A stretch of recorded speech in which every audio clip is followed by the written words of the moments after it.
Dip the test in the collected urine sample, being careful not to go past the max line on the test.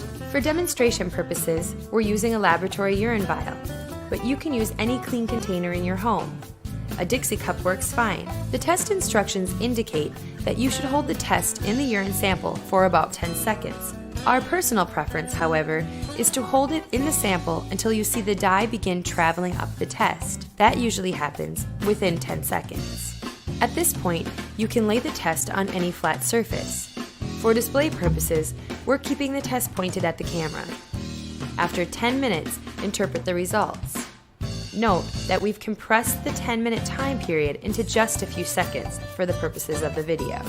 With an ovulation test, unlike a pregnancy test, you compare the intensity of the test line to the intensity of the control line. If the test line is as dark or darker than the control line, that indicates a positive result, and you will probably ovulate within the next 24 to 48 hours. If the test line is less dark than the control line, or if it can't be seen at all, that indicates a negative result.